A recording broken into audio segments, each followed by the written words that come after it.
ये तो आप सब लोगों को पता ही है कि हमारा भारत एक बहुत तेजी से बढ़ती हुई अर्थव्यवस्था है और इस बढ़ती हुई अर्थव्यवस्था के कारण मध्यम वर्ग भी बहुत तेजी से बढ़ता जा रहा है और इस मध्यम वर्ग के अधिकतर लोगों को महानगरों में निवास करना होता है, जहां पर वो रहते हैं किराए के मकानों में। और जब वो किराया अपने मकान मालिक को देते हैं तो क्या उन्हें कोई टीडीएस की लायबिलिटी है इसके ऊपर काटने की या नहीं? आज इसी रोचक विषय पर बात करने के लिए मैं हाजिर हुआ हूं, आपका दोस्त सीए पीयूष कुच्छल।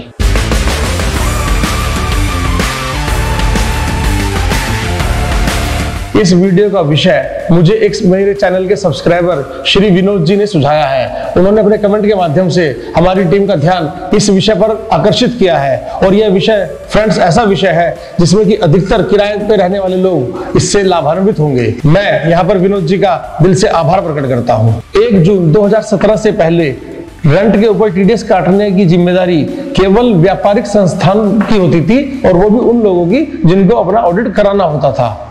लेकिन 1 जून 2017 से भारत सरकार ने इनकम टैक्स में एक नया प्रोविजन इंट्रोड्यूस करके पूरे सिनेरियो को बदल डाला है। सेक्शन 194 IB इंट्रोड्यूस किया गया था 1 जून 2017 से। इस सेक्शन की मुख्य बातें मैं आपको बहुत ही शॉर्ट में और बहुत ही एक साधारण भाषा में समझाने का प्रयास करूंगा। आपको इस वीडियो में अंत तक जरूर बने रहना है। इस सेक्शन की एप्लीकेबिलिटी केवल और केवल 2 तरह के लोगों के ऊपर है। पहला इंडिविजुअल और दूसरा HUF। HUF की फुल फॉर्म होती है हिंदू अनडिवाइडेड फैमिली, यानी कि यदि कोई इंडिविजुअल व्यक्ति या HUF कोई मकान किराए पर लेकर उसमें रहता है तो यह सेक्शन एप्लीकेबल हो सकता है। इस सेक्शन को समझने के लिए मैं थोड़ा सा आपको पहले बैकग्राउंड समझाना चाहूंगा कि लॉ मेकर के दिमाग में क्या था कि जिस वजह से इस सेक्शन को इंट्रोड्यूस करना पड़ा।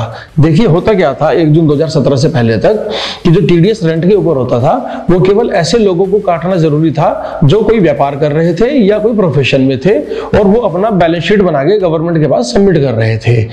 तो यदि वो कोई किराया दे रहे थे तो उसके ऊपर उन्हें सर्टेन परसेंटेज से जो है वो टीडीएस काटना था और टीडीएस काटने के बाद में उनको जो उनका लैंडलॉर्ड है जिससे वो किराया जिसको पे कर रहे हैं उसके नाम और पैन के साथ में वो इन्फॉर्मेशन भी भारत सरकार के पास में वो चली जाती थी रिटर्न भर के, और रिटर्न उसकी होती थी 26Q टीडीएस की रिटर्न है ये। तो इस सारी प्रक्रिया में उनको एक टैन नंबर भी लेना होता था। तो ये सब फॉर्मेलिटी करने के बाद में सरकार के पास में एक अच्छा खासा डेटा उपलब्ध हो जाता था कि किस व्यक्ति ने किस व्यापारिक संस्थान को कितना किराए पे कौन सी प्रॉपर्टी या कौन सी एसेट्स दी, और अकॉर्डिंगली वो मकान मालिक की या लैंडलॉर्ड की जो ITR थी उसको क्रॉस वेरीफाई कर लिया करते थे।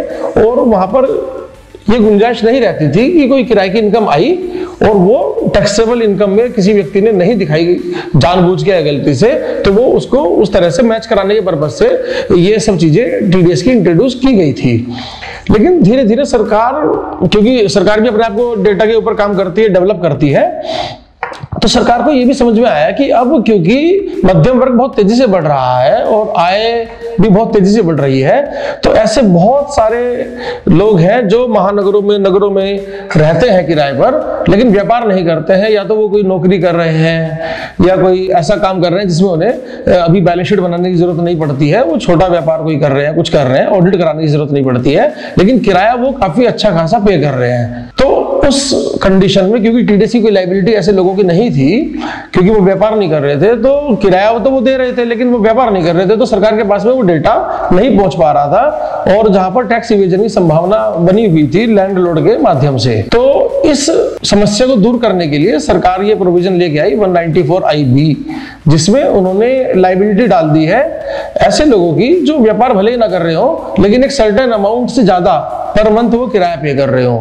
तो सर्टेन अमाउंट की लिमिट क्या रखी है सरकार ने अभी तक? वो लिमिट है फ्रेंड्स 50,000 रुपए पर मंथ, यानी कि कोई भी इंडिविजुअल या HUF कोई भी संपत्ति किराए पर लेता है और उसके किराए के रूप में 50,000 रुपए महीना या 50,000 रुपए महीने से ज्यादा वो किराया पे करता है, तो वो व्यक्ति या वो इंडिविजुअल या वो HUF इस सेक्शन में टीडीएस काटने के लिए उत्तरदायी होगा और टीडीएस काटकर वो भारत सरकार के पास में जमा करेगा। ये टीडीएस का जो रेट है वो 5% का रेट है, यानी रेंट का 5% उसको जमा कराना है।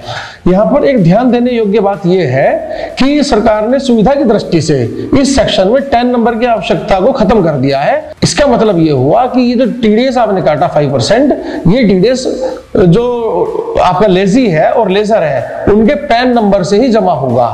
टीडीएस में 10 नंबर लेने की उनको जरूरत नहीं पड़ेगी।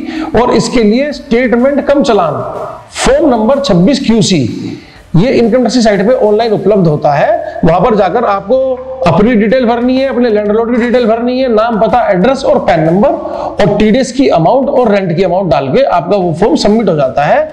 जिसके बाद में सरकार के पास में प्रॉपर एक इंफॉर्मेशन पहुंच जाती है कि भाई इन लोगों ने इतना इतना किराया इस वित्त वर्ष में कमाया है। अकॉर्डिंगली वो उसको फिर जो भी है उस डेटा को यूज करते हैं अपने आईटीआर को वेरीफाई करने के लिए और सब बाकी चीजों के लिए। एक विषय और भी यहाँ पर उठता है कि कई बार जो है वो लैंडलॉर्ड ही कहता है साहब मेरा तो पैन नंबर ही नहीं है, तो टीडीएस कैसे कटेगा। तो उसकी भी व्यवस्था सरकार ने करी है कि यदि कोई पैन नंबर नहीं है किसी लैंडलॉर्ड का तो वो रेट जो है वो 5% की जगह 20% हो जाएगा और लैंडलॉर्ड को उसका लाभ भी नहीं मिलेगा। तो ये तो रही बात कि ये टीडीएस की पूरी प्रक्रिया और ये सब कैसे चलता है। यहाँ पर ध्यान देने वाली बात एक और भी है कि टीडीएस कटना कब है। तो इस टीडीएस को कटने के लिए आपको या तो जब आप किराया दे रहे हो, ये डिपेंड करता है आप किराया कब देते हैं, मंथली देते हैं या तिमाही पे देते हैं या साल में एक बार देते हैं। तो जब आप पे कर रहे हैं या तो आपको तब काटना है या आप क्रेडिट तब कर रहे हैं तो आपको तब काटना है। क्रेडिट करने का मतलब ये होता है दोस्तों कि आपने किराया भी पे नहीं किया लेकिन ड्यू हो गया किराया, तो ये आपको देखना पड़ेगा कि आप किराया पे कब कर रहे हैं या ड्यू कब कर रहे हैं। तो अकॉर्डिंगली आप अपनी प्लानिंग कर सकते हैं। अगर मकान मालिक मान जाता है तो आप उसको 3 महीने में दीजिए किराया। वैसे तो लोग अक्सर एडवांस लेते हैं, तो जनरली और प्रैक्टिकली बात तो ये है कि आपको ये हर महीने ही काट के हर महीने ही आपको इसका स्टेटमेंट कम चालान फॉर्म नंबर 26 QC वो आपको सबमिट करना चाहिए। साथ साथ जब ये आप फॉर्म नंबर 26 QC आप जमा कर देंगे तो एक टीडीएस का फॉर्म, जैसे सैलरी का होता है फॉर्म 16 और नॉन सैलरी का होता है फॉर्म 16A, इसका जो फॉर्म होगा वो 16C होगा। वो आपको सबमिट करने के 15 दिन के अंदर अंदर जनरेट हो जाएगा और वो आपको डाउनलोड करके अपने मकान मालिक को प्रोवाइड करना है। इसमें मैं समअप कर देता हूं 2-3 चीजें मुख्य रूप से। एक तो ये सेक्शन जो लगता है वो केवल ऐसे इंडिविजुअल या ऐसे एचएफ के ऊपर लगता है जो व्यापार नहीं करते हैं और जिनका ऑडिट नहीं होता है। अगर कोई कंपनी है, कोई ट्रस्ट है, कोई सोसाइटी है, कोई पार्टनरशिप फर्म है, तो उसके ऊपर ये सेक्शन लागू नहीं होता है। भले वो व्यापार कर रहा है या नहीं कर रहा है, उसके ऊपर इसका मदर सेक्शन यानी कि 194I वही लागू होगा। उसके प्रोविजन अलग है। अगर आप उसके बारे में भी जानना चाहते हैं तो आप मुझे कमेंट में नीचे लिखकर बताइएगा, तो मैं उसके ऊपर भी सामग्री बनाने की कोशिश करूंगा, वीडियो बनाने की कोशिश करूंगा और आपको उपलब्ध कराऊंगा।